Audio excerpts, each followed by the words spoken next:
हमारे चैनल को अवश्य सब्सक्राइब करें और नए अपडेट्स सबसे पहले पाने के लिए इस बेल बटन को दबाना न भूलें। एगो लड़का एगो लड़की से प्यार करता है। वो लड़किया के जब शादी होके लागल 3 दिन बाद देखिए मिलस कलश की काज हमार शादी तय हो गई तक तू हमके भूल जाइबा। कलश लड़का के अरे जान भूल तो तू गइल बड़ू, तोहरा चलते बाबूजी से बड़ा मार खेले, अपने बाबूजी से ना तोहरो बाबूजी से मार खेले बड़ू। खाली उनकरे के देख के तू जात रहलू, उनकरे के देख के गाना का दे के याद कर जहिया कुंवारी रहलू,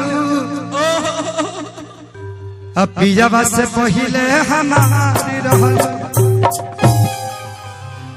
तार बाबू हमरा मुंह में बांस छोड़ दो, देखै छी लागल खून गिरत रहल।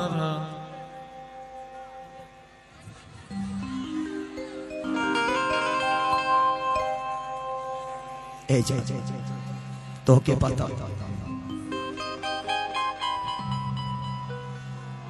आज कसम खा के कहतनी कि यही भटनी बाजार में हमार समाधि लगी, तो से कह देता नहीं जा कि जान गईनी ये बाचा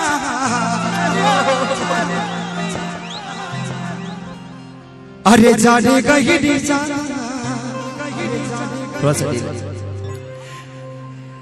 कि जान गईनी ये बाचा जाने गईनी जान गईनी ये बाचा जाने गईनी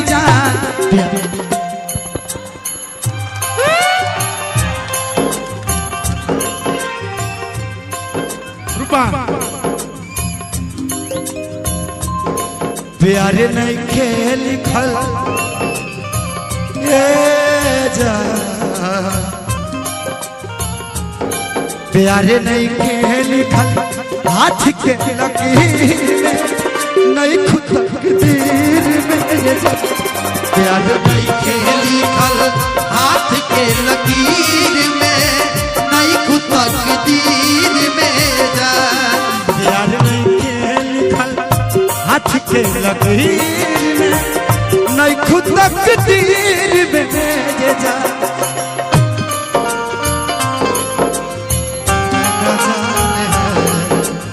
हमने एक चाचा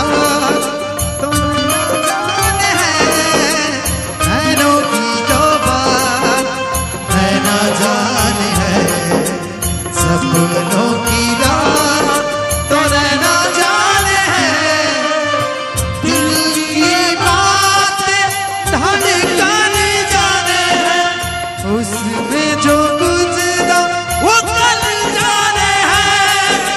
हम दीवाने हो गए हैं आपके, हम तो बस इतना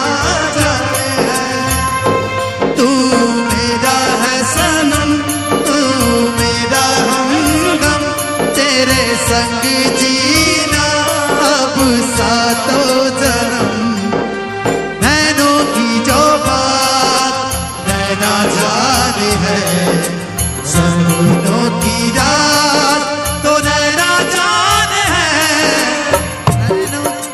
नहीं खेली खल हाथ के लकीर में नहीं खुद तकदीर में जा, नहीं खेली खल हाथ के लकीर में नहीं खुद तकदीर में जा।